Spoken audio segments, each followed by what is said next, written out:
ایک لڑکی کو ماں باپ بڑے ہی لاڈ پیار سے پالتے ہیں، کالج جاتی ہے، یونیورسٹی جاتی ہے۔ جب اس کی شادی کا وقت آتا ہے، ماں باپ اس سے اس کی شادی کے بارے میں بات کرتے ہیں۔ ماں باپ کو یہ جواب دیا کہ آپ میرا نکاح کہیں اور نہ کریں، بلکہ میں تو اپنے وین کے ڈرائیور سے نکاح کر چکی ہوں۔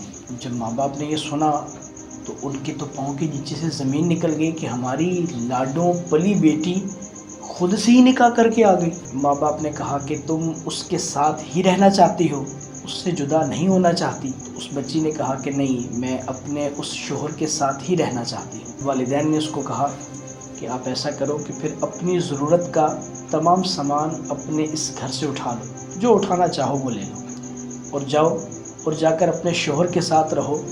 آج سے ہمارا تمہارا تعلق ختم۔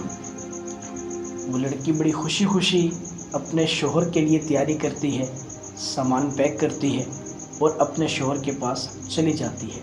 اب یہ لڑکی اپنے شوہر کے ساتھ رہتی ہے، کچھ وقت گزرتا ہے، ان کے ہاں ایک اولاد ہوتی ہے، پہلی ہی بیٹی جنم لیتی ہے۔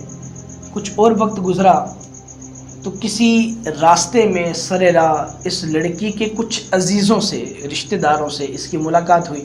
وہ بڑی ضد کر کے اس بچی کو اپنے گھر لے گئے کہ ہمارے گھر آؤ۔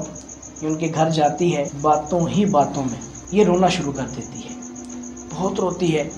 وہ رشتہ دار یہ سمجھ رہے ہوتے ہیں کہ شاید اس کو اپنے ماں باپ کی محبت کا پچھتاوا ہے، یا شاید اس کا شوہر اس کو خوش نہیں رکھتا۔ کچھ دیر کے بعد جب وہ لڑکی تھوڑا حوصلہ پکڑتی ہے، خاموش ہوتی ہے، تو وہ بتاتی ہے، میں نے اپنے شوہر کو اکثر نماز کے بعد یہ دعا کرتے سنا ہے کہ اللہ میری بیٹی کو اس کی ماں جیسا نہ بنانا، میری بیٹی بھی اپنی ماں کی طرح گھر سے بھاگ کر شادی نہ کرے، اپنے ماں باپ کی عزت کو رسوا نہ کرے۔ یہ ساری ایک سبق آموز کہانی سنانے کا مقصد یہ ہے۔ اللہ کرے کہ ہماری تمام بہنیں، تمام بیٹیاں اس طرح کے معاملات سے بچ جائیں۔